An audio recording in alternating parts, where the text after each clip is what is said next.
Hello, everyone, and welcome again to another episode of From Classroom to Corner Office Career Talks with Chris, a podcast created to provide hints, tips, and tricks for those entering the workforce or even those that are already there to support their career journeys and help position them to reach those career goals by learning from those that have lived it, both the good and the bad. I'm joined today by Michelle, who currently serves as a real estate auditor and had graduated with an accounting degree. So, Michelle, thank you for taking the time to be with us today and discuss your career journey. Awesome, thank you, excited to talk about it. Yeah, yeah. So I know you're kind of still relatively new within the kind of this career journey and this career focus. So initially, why don't you just share a little bit about what it looked like and what you felt transitioning from college student into the workforce? What were some of those initial experiences that really gave you like a wake up call about like, okay, Mhm. now this is a job. Yeah, now this is real. I would say at first, I was very nervous, and I had started at an external auditing firm, so there's the Big 4 in accounting. I chose number 5, thinking that that wasn't gonna be as scary. No different. But when I went into that number 5 firm, I started a couple months after graduating, and the first thing we did was get flown out to Chicago for a training. So we were there for about a week, and it was training us for how to essentially test things when it comes to busy season and the certain things we'd be testing during that time. I'd learned it in school, but I think my first, wake up call was, sitting in the training session and her going, rapid fire through everything, and everybody just kind of, looking at each other like, "Did you get that? Do you understand that?" She's like, "Alright, are we good to move on? Okay, let's go." And she goes to the next thing, everyone stops. You can just see everybody's eyes just, looking at each other like, "What's happening?" And honestly, it was, off to the races from there in, external auditing, and that was kind of, the feel for my time being there. It was very fast paced, and, that was my first time experiencing that and being like, "Okay, this is what this is gonna be like." It was very hands-on, and I had great help. Like, my supervisor was awesome, my manager was awesome, but it was also very high paced. So, that was one of the first things, and then I would say the second, honestly, is when I left public accounting. All of my undergrad, I was told, "You should just do public accounting for 2 years." And I was like, "Okay, I'm just gonna do this." And then I was like, "I don't like this. I don't wanna do this for more than a year." And it taught me so much, and I loved the experience. But getting out of it, I was like, "Oh, wait, what am I gonna do now?" Because the past 3 years, that's what I told myself I was gonna do. And then I was out of it, and I was like, "Okay, so what do I do with my career now?" So those 2 monumental moments were, very big for me, trying to figure out, "Where can this degree take me? What can I do after this?" And I was like, "Oh, wow, I'm officially in this." I was like, "Should I go back to get my master's or keep going?" Right. But, yeah, it was a shot. Right. That initial career plan was quickly reshifted and focused for Yes, you. yes. I was like, "Oh, this is gonna be the next 3 years. It's fine." I was like, "No, it can't be." But it was a wake-up call for sure. Yeah. No, that's awesome. Well, that demonstrates, right? The best laid plans went to hell, right? We just had Yes. no option. We just okay, we're making a shift now, and this wasn't in the plan, but we have to make the best of it. So I mean that's a good I would say it's a good lesson or at least an experience to have earlier than Mhm. later, Yes. Definitely, right? So definitely. that is good. Yeah, and I think that's the thing too. And you had that experience, right, when you're all sitting there in more of a classroom environment, right? And everybody's looking around like, did anybody really understand that? Yeah. In an academic classroom, right, there's probably a lot more of, a professor and instructor looking around and like gauging those glances and maybe like, let's hold back for a second. But in the workforce, it's like, listen, y'all got to get trained and we got to get going. Like, I don't have Yeah. time to sit here and you not to speak up. Exactly, exactly, and, a lot of the people teaching the courses were managers that would teach it to the upcoming Mhm. associates, so they really just had no time for anything. They're like, "This is it, this is it, this is it. You got it, good, let's go." And I'm like, "Oh, no."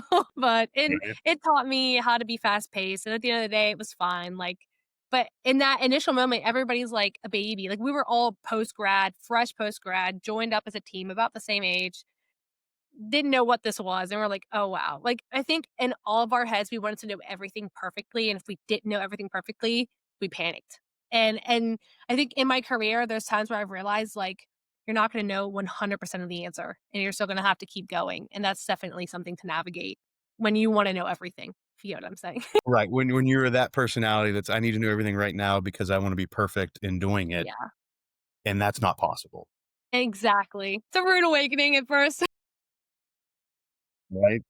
So, kind of coming off of that, into that early part of that entry role, what's one thing or maybe a couple things that college didn't prepare you for in the working world, right? Despite everyone's best efforts, we can't teach you everything in the first, 22-ish years of your life. So, what was one thing or maybe multiple things that really kind of struck you of like, there's nothing that could have prepared me? Mm, honestly, the pace.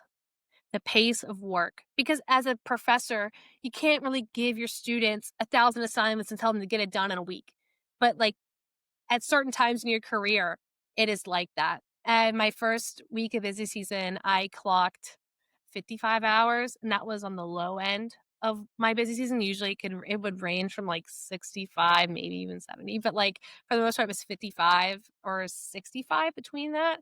And I remember just getting off my third, fourth, 12th shift, and I was like, I still have so much to do. I'm not even close to being done. And there was just it was such a big workload, and I think that I was told about it. My professor said, "Busy season's gonna come, you're gonna work a lot," and I knew that, and then I was in it, and I was like, "Oh my goodness, I am working a lot. I'm working a lot," and that I don't think I wouldn't have been prepared for that until I was in it, because you have to be in some things to kinda get a gist for what's going on, but I would say other than that, honestly, I wouldn't say communication because I learned how to communicate very well in college, but communicating with a quote unquote frustrated person. And what I mean by that is like we have a lot of clients and we're bothering them as an auditor. We need 50,000 things from them.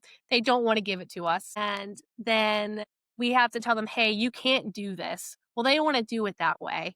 So it's a lot of communication with people who are already frustrated and trying to get that point across in the correct way, in an efficient way, without having them explode. I just remember sitting at, like I was on an audit in North Carolina, I think in North Carolina, and we were at a dinner, and our client wanted to classify something this way, and we were saying, "You cannot do this."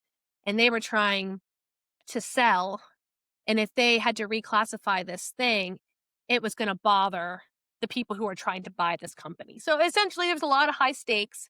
We're at a dinner. We're saying, "You cannot do this. We're not gonna let you do this. You can't." And it was just the most awkward dinner of my entire life. And you have to see them the next day and say, "Thank you for letting us come. We really enjoyed our time here." And then we had to leave. So it's a lot of conversations like that. And a perfect example of that in my job after auditing, another thing I did was I closed the books for small media companies. Like, for example, like a production company or like a marketing company. We essentially closed their books and helped them with their financials to help them understand that. And I loved that job because we got to really, as an auditor, you're kind of overseeing it. But in this position, I was doing it. I was doing the P&L, I was creating the balance sheet, I was doing all the journal entries. I was on the other end of it, which I really liked. And also, it was fun to explain to people like what they needed to do to like get their financials better. The idea of that sounded very interesting. The con of that is you have to be able to do their books, you have to get all their transactions. And you have to like get Right. those in a timely manner to meet deadlines. And then people want to give you their credit card statements at the last minute, and then they want to give you the company transaction sheet, and they don't want to tell you what 50 things are. And I'm like, well, I can't really close your books if you don't tell me what this is for. So it was just a lot of Right. communication with people that are like annoyed at you, and you kinda have to learn how to navigate that, and at first, that was very stressful, but eventually you grow thick skin and you're like, "Look, I need this. You gotta give this to me if I gotta do my job," and that takes some time, but it was hard at first. Right. It's one of those like, you're paying me to do this. You Yes! can not give me the things and I can't do it. Yeah, I can just not do it. I can you're exactly, and I just never understood it, and it's funny that you say that, like, even in the position I'm in now as a real estate auditor, I essentially audit leases, I audit invoices, I make sure we're being invoiced the correct thing, and if we're not, I have to go to a landlord and be like, "Hey, we're not gonna give you $50,000 because we don't owe you $50,000." And then they're like, "Well, we're gonna close the store." And I'm like, "Well," then you have to get legal involved and accounting, and it's just a whole big thing all the time. And you get used to confrontation, but in a professional manner, in a good way. But that takes time for sure. That's good. That's good. So when you kind of were shifting from college into the workforce, one of the things that I like to talk about in classes is, we need to find a way to help you look different and unique and stand out amongst the crowd, to get that first job or to get whatever that initial role is. So for you, what do you think helped you stand out to earn that first role? Was it things that you did throughout your undergraduate career? Was it work? Was it academics? What do you think helped you stand out amongst everyone else? That's a really good question. So if my my biggest thing was being honest. Honestly, I was kind of embarrassed about my high school GPA. Like I had told people, I was like, college was not the route for my family. I'm the first to graduate in my family through college. It was not really promoted in my family. There are a bunch of blue collar workers, and I love them for it. But this was very foreign to them. And when I graduated high school, I graduated with a 2.6. And I said this in my interview. I graduated high school with a 2.6. But the minute I went to college, I graduated with a 3.5. I have about 150 credits under my belt in 4 years. I took it very seriously, but there was a time where like I didn't know what I wanted to do. And I think also kind of being honest about like where I'm from, what kind of I didn't really have help getting into college. My family's kind of like, all right, go ahead and do it. Let's see if this will work, which is fair because my GPA was so bad. And by the time I got out and I had done really well, I'd always said, like, once I put my mind to it, I've been able to do it. I've been able to accomplish it. I worked during college, like during COVID. I worked at Target as a fulfillment, I guess somebody who would fulfill orders. And now that doesn't really like correlate with any jobs that I have now. I did it during COVID and I talked about how at a time where the whole world was upside down, I was still working a good 40, 45 hours because everybody was virtual. Everybody was ordering things online. So I was the busiest I'd ever been. And it was just kind of a testament to like my work ethic, even at times where like, what's going on? Like, how are we going what's happening with the world? But like, I think my mind, I was like, I still have to pay bills.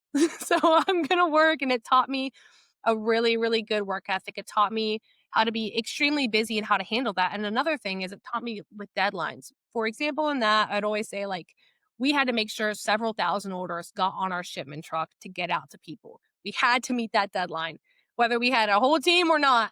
And we had to figure it out. And that in a way is I'm not doing the same thing, but that correlates so much when you're in a busy season or you're in a busy time during work and you have a deadline and you just have to meet it.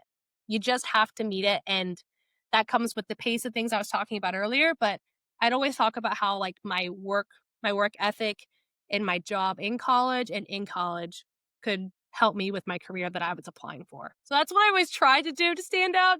Did it always work? Maybe, maybe not. But yeah. Yeah, that's good. And that doesn't lead me. That brings me to some memories of whenever I had roles where I was managing people, whether those were students or full-time employees, because I've worked in higher ed pretty much my entire professional career. Right. Mhm. There were times when I would say, all right, we need to get this done right. And there were times when I looked at people and said, we just need to get this done. Right. It's time to knuckle up and figure it out because we don't have the time to think through exactly what we're going to do step by step. You all understand the job that needs to be completed. Mhm. We're going to figure it out together. Yep.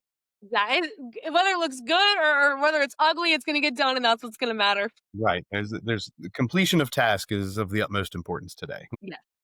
Right. Well, you've talked a little bit about some of the skills that either you had acquired, throughout your college career that maybe you'd acquired previous to that, communication, that work ethic, whether these are hard skills or soft skills, technical skills or not. What do you think has been a skill, or maybe a couple, if you can think, that have helped accelerate your career or put you in positions where you've been considered for opportunities or that have helped you get into roles that you, whether it's the role you now have or you think will help elevate your career in the future? Hmm. Honestly, my biggest answer is Excel. And Excel, I'm gonna be honest, when I was in school, I took an Excel class and I quite literally dropped the class because I was not doing good in it. I was like, I hate Excel. I don't want to use it. It sucks. I remember kicking and screaming anytime I would do something with Excel. And then I got into my first job and our supervisor or our manager, I remember he looked at my entire class. He like picked up our mouse and he said, "This, never use it again. And let's just like get rid of it." And I was like, "Wait, like what do you mean? What does that mean?" And he essentially taught me in like our class how to use shortcuts on our computer. How to use shortcuts. And with that came Excel and all the shortcuts you can do in Excel. And that was such a monumental change in my career because when you're so busy, you don't realize how long it takes to use the mouse to do certain things. And also, I was in a career where it was very, very time pressing. So, like, maybe some other careers, you have the time to move the mouse. That's not crazy. But like, when we were working those 12-hour shifts, we're going to take every second we can get. Every second we're going to try and save. And it taught me how to navigate my computer, it taught me how to use my computer, and the way it's helped me within my career now is when I got to the position I was in now, some of my coworkers weren't very well versed in Excel. And I had the opportunity to teach some of the formulas that I learned, like an X lookup, how to do some shortcuts, like things that they just didn't know. And also I was able to like kind of optimize some of our processes. Like for example, one of the things that we do is we analyze like for every single store that is getting paid, we have to analyze all of that rent from last month to this month. So we're comparing those 2 months.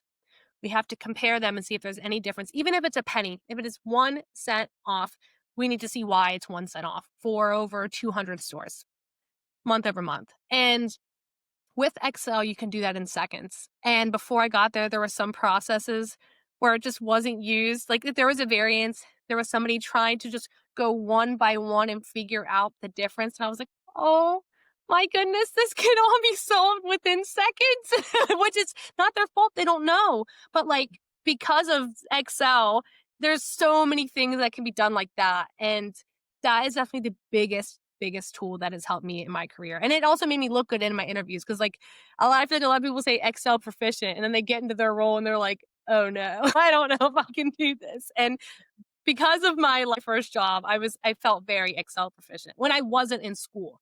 So it was definitely I cannot scream enough to learn Excel and to learn shortcuts if you can, honestly. Right, and this for the same can be said for if you are creating a lot of documents with Word or any word Yes. processing, right? There's a lot of shortcuts there as well that people can use, to create templates, to create other type of formatting. I work with a lot of students that are doing resumes and other types of formatted documents, and they'll bring it to me. I'm like, "Yeah, we got to take like 5 minutes and fix all this." And they're like, "What?" And I'll show it, and the first thing that I do, that for some of them, they look at me like, "What are you doing?" I'll put the show hide paragraph markers on Microsoft Word, Huh? and they're like, "What's that?" What's I was like, that? "This is how you know what exactly is happening here." And they're like, "Oh, okay."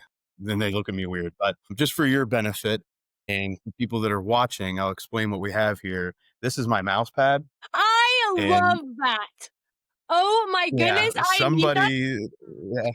somebody bought that for me as a birthday gift, and, for those listening, it's a mouse pad that has the Excel app icon that says "Freak in the Sheets." So, I am also somebody that is very much into finding ways to explore, use Excel, and be not just proficient, but we'll say between proficient and expert status. So, Yes. Yes, totally. I 100% am on board obsessed. with that thought. That's hilarious. So, I'm sure that you too can find this in some online shop, or we'll create an online shop for the podcast here and maybe we'll sell them to people, who knows. Please. It's an outside business model we got going on. So no, this is all been great, and I think you're touching on a lot of really good things. So being in, right, the professional area, the industry that you work in now, there's a lot of talk about AI, artificial intelligence, and what it's going to do to people in accounting roles in whatever that may be, public, private, auditing, whatever that may be, tax, right? So for you right now, are there ways which you're using AI to create more efficiencies in your everyday life, whether that's professional or personal? And then on the flip side of that, what are maybe some ways that you see these tools being used to the benefit of your career and the industry that you work in the next 5-ish years? Hmm. That's a good question, and I feel like that's kind of a hot topic right now with everything going on with that, and I feel like when I had first started this job in the beginning of 2024, we really didn't see much of it at all, but at this point, a lot of things I look at are leases. So, like, whenever we get invoiced something, I have to look through a lease and see if there's language pertaining to what they're invoicing, and then, for example, if a store makes a certain amount of sales, they in our lease agreement, we could say, "Once this store hits $1,000,000 in in sales, we have to pay them a percentage." And with percentages comes breakpoints, and then it can get complicated, and we have to essentially look through a lease and understand its language. We have this thing we use Copilot, it's like Microsoft's version of AI, and you can essentially upload a lease, and instead of looking through an entire 150-page lease, you can say, "I need to find this. Help me find this." And it can pull that exact language, and the hardest part of a lease, honestly, is the wordage, because 'cause I'm like, "What does this say? I cannot understand this." And AI at this point can quite frankly pull the information you need out of a lease and explain it to you in very simple terms, because that is where we get very mixed up in leases, is the landlord is interpreting something backwards, and which is valid because the language can be confusing. So Copilot has helped a lot with breaking down a lease and helping us understand it. Now, on the flip side, I think it'll essentially make clerical tasks like faster. I think like a lot of our one-off things that we're going to do, AI is just going to completely take care of. But the reason I think I've never totally panicked about it is it's never going to pass human judgment. It's never like you're always gonna need human judgment with something on the high level. Like, I think clerical things, yeah, it's gonna be taking over. I 100% believe that, but when it comes to, like, an audit or when it comes to, like, true analysis, even if it's able to analyze something, you need to have somebody communicate and speak for that. And I don't think just I think a lot of people are like, "It's gonna take all these jobs," and I think it will to an extent, but I think it's like I said earlier, it's never gonna pass human judgment. You're still gonna have somebody speaking for those numbers, and I think it'll take over a lot, but not everything, I guess, is what I'm trying to say. No, that's good, and that resonates with a lot what other people have said to me, whether it's part of this series or outside of this, right? There are a lot of efficiencies that can be created, but Yes, there still needs to be a person that is requesting the efficiencies in the right way, right? Or exactly. requesting the task, or like you said, pulling this type of information, right? If you don't have the base knowledge to understand what you're looking for, then you're just going to be blindly searching all the same. So I think that definitely tracks with everything that anybody else has ever told me, Yeah. which is good. Right? That's good news. So I'm going to ask now, and you can play both sides of this question or just one of the sides if you would like. What so far in your professional or leading up to your professional working life has been the best advice you've received in regards to your career? And if you would like to share, what is something that was less than ideal and was not helpful for you? Hmm, that's a really good question. I'm gonna start with the bad and end with the good. So I think now I didn't feel like I was pushed to do this. I did choose this on my own, but I think the very big push for public accounting is not necessary. And when I had started my personal career in accounting, I think a lot of people had pushed for it and said, it's great experience. You're going to learn a lot. I 100% agree with that. I did learn a lot. I created great relationships from that. I created great I learned how to communicate better. I learned how to work faster. I learned how to sit in the fire and just kind of sit in my struggle for a little bit and push through the hard stuff. But I will say, I think in my head, that's the way that I took it. That like I just had to do it, even if I didn't really want to. And I saw several accountants that I knew, even that I graduated with, that, excuse me, that didn't go that route and have very successful careers and have been with the same company probably like 3 years now, where I kind of felt like I knew I didn't want to do it long term. So I kind of felt like I was starting over a little bit once I had left. Now, I don't regret that because I honestly, that experience got me this job. So I am grateful for it, but I do not think it's necessary, honestly. And I think the second bad advice is to shoot for staying in a job for about 2 years. And at first, I had only stayed in public accounting for a year. I'd finished my first busy season and I kind of said, I don't want to do this anymore. I learned a lot. I just can't see myself doing it next year. Like I had already struggled in my first busy season, kind of getting the handle of everything. And I was very proud I finished it.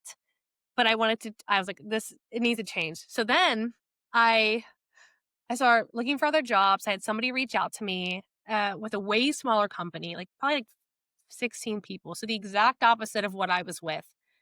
And they're like, "Why are you applying for jobs?" And they had messaged me on LinkedIn, and I was like, "Okay, this person's reaching out to me. I feel really good about this." It was offering more than what I was getting paid at, my last job. Maybe that's a red flag, but I had really pushed for work-life balance. Like, that is why I was leaving busy season. I wanted that work-life balance. I had started that job. I was in it 2 months, and I just had a horrible feeling. I just did not like what I was doing. I, like, completely internally panicked 'cause, like, I can't leave this. I can't leave this. Like, I just can't do it, and I kind of was like, "I just need to sit in this. I need to figure it out." I stayed for another 4 months, and I honestly felt like I was doing the same exact thing in my last job. Like, the reason I left was not being met, and this was in the fall, and it was coming up to, like, their busy season time, which I didn't even think that was gonna be a thing, and I was like, "Oh, no, I can't do this," and I quit. And I was just like, "What am I doing? What am I doing with my life? I just got out of this second job. I'm not happy. Do I like accounting? What am I supposed to be doing now?" And I didn't work for a good, like I think I didn't work for, like, a month. I got the job I'm at now. I work for Abercrombie& Fitch. I got the job I'm at now. I absolutely love this job. It'll be 2 years in January, but I just remember being so lost and kind of being just really, really upset with myself because I didn't think I could leave. And I think this kind of switches into the best advice is to quite honestly know when to sit in the fire and know when to get out.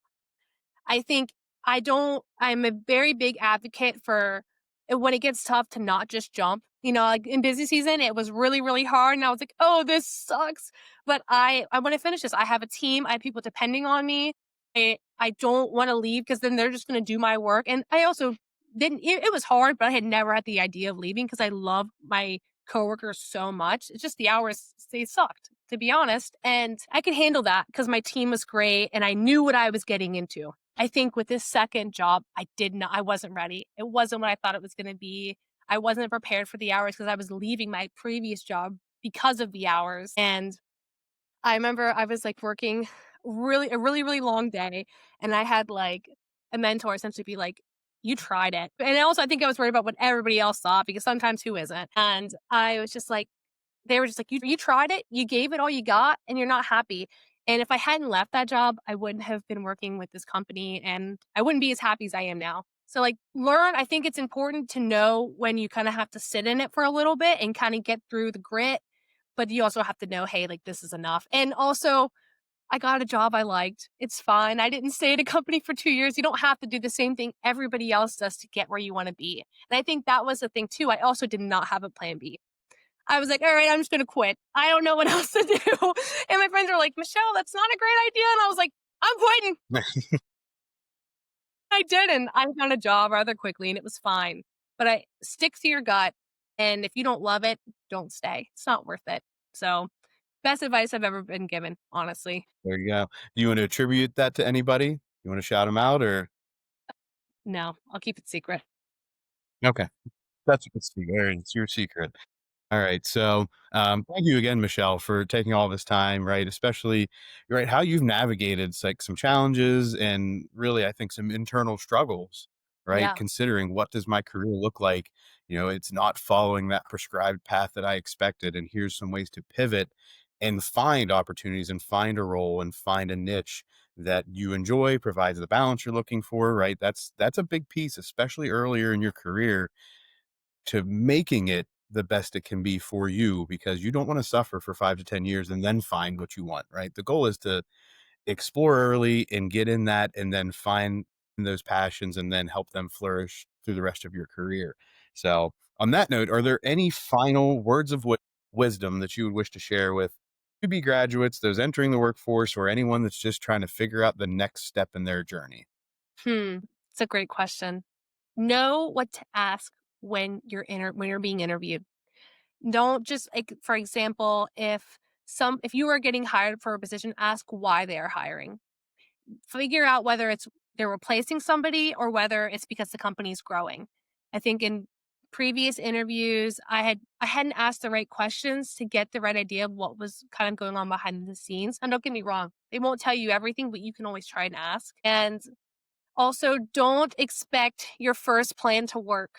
And if it doesn't work, that's okay because it doesn't have to. And I think I'm so happy my first plan didn't work because I wouldn't be here with the company that I absolutely love. And I probably wouldn't be very happy and just doing it because I said, okay, this is what I need to do. So I'm going to do it. Versus now I have the work life balance. I like the area that I'm in. I never thought I'd be doing leases, but I think that's the beauty of this degree is it can kind of take you anywhere and let your degree do that for you. You don't have to do a straight path. It doesn't have to be like that. That's it. And that's the takeaway. Your career is not always going to be a straight path, and you need to find the path that works best for you. So, again, Michelle, thank you for taking time to be with us today. And make sure that you all stay tuned for the next episode of Classroom to Corner Office Career Talks with Chris. So